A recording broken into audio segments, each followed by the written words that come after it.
So the hotshots are typically considered the special forces of wildland firefighters in the United States.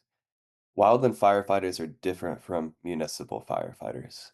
They're not the people with the big fire engines and Dalmatians and hoses. They don't use water because wildland firefighters are putting fires out in the mountains, right? So fires fire emerges from a couple of things, right? You need fuel, you need heat, and you need oxygen. So what firefighters do is they put fire out, obviously. You can do that with water if you're in a city, but you don't have access to water in the mountains a lot of the time, or the fires are too big to where it's just not realistic to get that much water. So what wildland firefighters do is they remove fuel from that equation. And the way they fuel is in vegetation.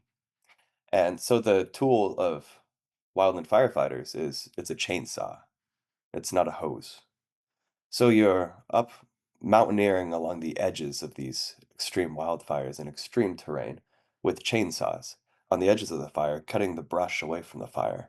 And then those are the people at the front. So you have a line of 20 people on a crew of wildland firefighters. The people in the front have the chainsaws, so they're tunneling through the brush on the edge of the flames.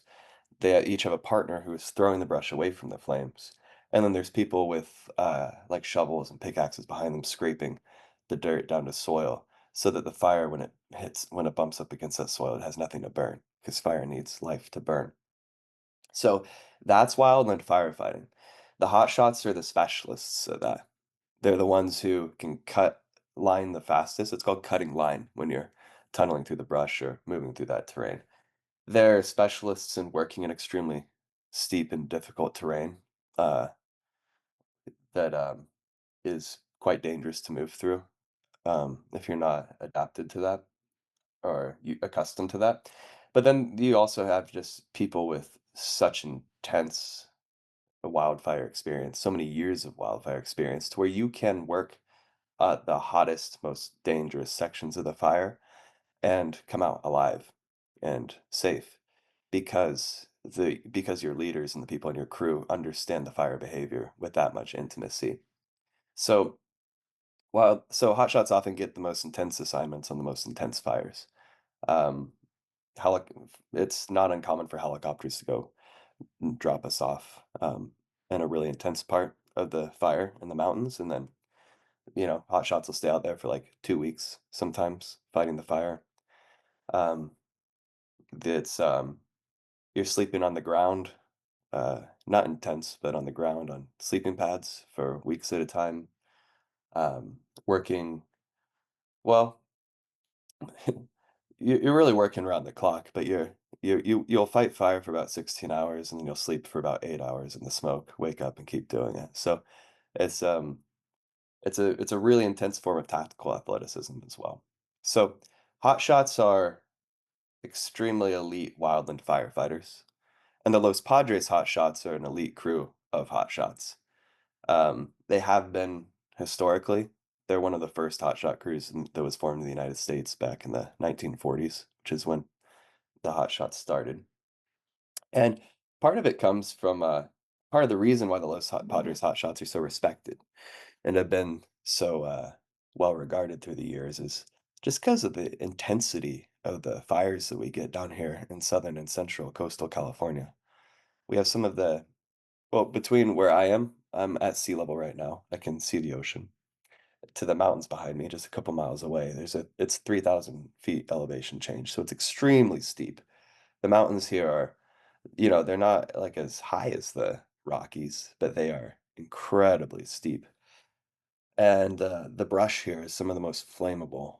Uh, it's one of the most flammable ecosystems in the world in terms of like how it burns. It burns explosively because that's explosive fires are actually what the ecosystems in these mountains need to regenerate. They produce flammable waxes in their branches and in their leaves so that when extremely intense winds come and when it's during the height of the dry season, they actually have the most flammable waxes in their branches so that if a fire comes, they just boom. And this is like an evolutionary feature that they have because that clears all of the competitors. It leaves the mountain slopes looking like Mars, but then they store all of their seeds underneath the soil. So and when they combust in that way, the smoke triggers the seeds to germinate, and then the seeds come up, and you get the whole cycle again. So as long as fire here is burning every like 40 to 70 years, it's like it's like well, it's extremely intense. It burns hot and it burns fast, but it also burns the way it's supposed to. But this is the ecosystem in which the Los Padres hotshots have formed through the years. So we've had to learn how to work through really steep terrain, work through really thick brush in the midst of some really intense fires. But they're also a national resource. So while this is where we train and this is our home, hotshots are, yeah, they're a federal resource. So I mean, uh, they get sent to Alaska, they get sent to Montana, Idaho. They've even gotten sent to the east a few times. So it's this is our specialty down here in this area. The chaparral ecosystems is what they're called, but yeah, hot shots work all over. But these are fires that really have no precedent in recorded history, and that the best science at the best universities cannot understand and cannot predict. These are anomalous events. Um, but these are events that people inhabit the edges of, and their lives depend upon their ability to navigate them. So I talk about this in the book somewhat, but so like it's not hyperbole to say that the hot shots are some of the best technological assets our societies have to managing these things because the best scientists at the best universities in California don't know what the hell is going on, but the lives of the hot shots depend on it. So that's an interesting little thing that I noticed is that like a lot of emphasis on what the fires are doing, not so much emphasis on where they came from.